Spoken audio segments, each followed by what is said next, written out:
എല്ലാവർക്കും ഹൃദയം നിറഞ്ഞ ഓണാശംസകൾ. തിരുവോണ ദിവസമായതുകൊണ്ട് ഗുരുവായൂരിൽ ഇന്ന് നല്ല തിരക്കാണ്. കുറച്ച് വെയിറ്റ് ചെയ്തിട്ടാണെങ്കിലും ഗുരുവായൂരപ്പനെ കണ്ടൊരു ഹാപ്പി ഓണം ഒക്കെ പറയാൻ പറ്റി. ഇതാണ് ശരിക്കും ഓണം വൈബ്. ഞങ്ങൾ സ്റ്റേ ചെയ്യുന്ന ഹോട്ടലില് രാവിലെ പൂക്കളമൊക്കെ ഇടാൻ തുടങ്ങിയിട്ടേ ഉള്ളൂ. അങ്ങനെ ഗുരുവായൂരപ്പനെ കണ്ട് ഗുരുവായൂരിനോട് ബൈ പറഞ്ഞ് സ്നേഹതീരം ബീച്ചിന്റെ അടുത്തൂടെ പുതിയ റൂട്ടൊക്കെ കണ്ടുപിടിച്ച് തിരിച്ച് എറണാകുളത്തേക്ക്.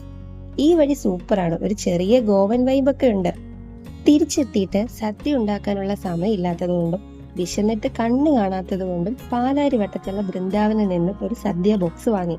സത്യം പറഞ്ഞ നാഗവല്ലിയുടെ ആഭരണപ്പെട്ടി തുറക്കുന്ന അവസ്ഥയായിരുന്നു എന്റേത്. 21 കൂട്ടം ഐറ്റംസോളം ഈ ഒരു ബോക്സിനുള്ളിലുണ്ട്.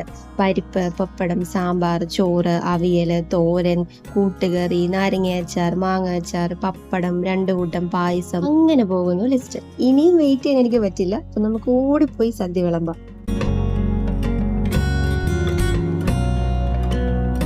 സദ്യ ബോക്സിൽ എന്തൊക്കെ ഐറ്റംസ് ഉണ്ടായിരുന്നെന്നോ? ഈ ഒരു ബോക്സിൽ 2 കൂട്ടർക്ക് കഴിക്കാനുള്ള ഫുഡ് ഐറ്റംസ് ഉണ്ട്. ഇതിന്റെ കൂടെ 2 തൂഷൻ ഇലയും കൂടെ കിട്ടുന്നുണ്ട്. 525 രൂപയാണ് ഈ ഒരു ബോക്സിന്റെ പ്രൈസ് വരുന്നത്. ആദ്യം തന്നെ നല്ല തൂഷൻ ഇല ഇട്ടു, ഉപ്പ് വിളമ്പി, നേന്ത്രക്കായ ഉപ്പേരി, ശർക്കര വരട്ടിയും വെച്ചു, പഴം വെച്ചു, നാരങ്ങാച്ചാറ്, മാങ്ങാച്ചാറ്, 1000 കറികൾക്ക് തുല്യമായ ഇഞ്ചിപ്പുളി, ഓലൻ, തോരൻ, കൂട്ടുകറി, കുറുക്ക് കാളൻ, അടിപൊളി അവിയലിന് നല്ലൊരു പ്രത്യേക ടേസ്റ്റ് ഉണ്ടായിരുന്നു. പിന്നെ നല്ല പൈനാപ്പിൾ മധുര പച്ചടി, പിന്നെ പാവയ്ക്ക പച്ചടി അടിപൊളിയായിരുന്നു കേട്ടോ.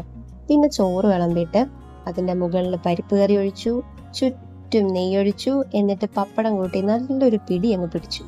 തീർന്നില്ല, ഇനി സാമ്പാറുണ്ട്, രസമുണ്ട്, മോരുണ്ട്, 2 കൂട്ടം പായസമുണ്ട്. പാലടയും പരിപ്പ് പായസമാണ് ഉണ്ടായിരുന്നത്.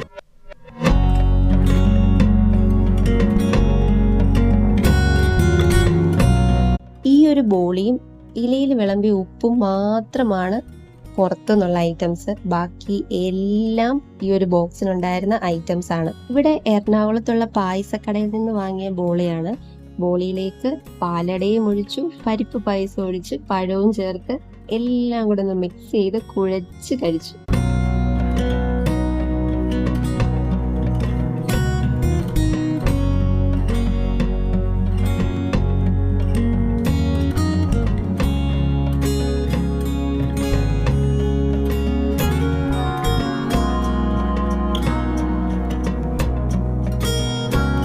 ഫൈനലി മാറ്റി വെച്ചിരുന്ന കുറച്ച് ചോറെടുത്ത് അതിലേക്ക് മോരൊഴിച്ച് 2ഉം കൂടെ കൂട്ടി കുഴച്ച് കഴിച്ച് സദ്യ ഞങ്ങൾ എൻഡ് ചെയ്തു.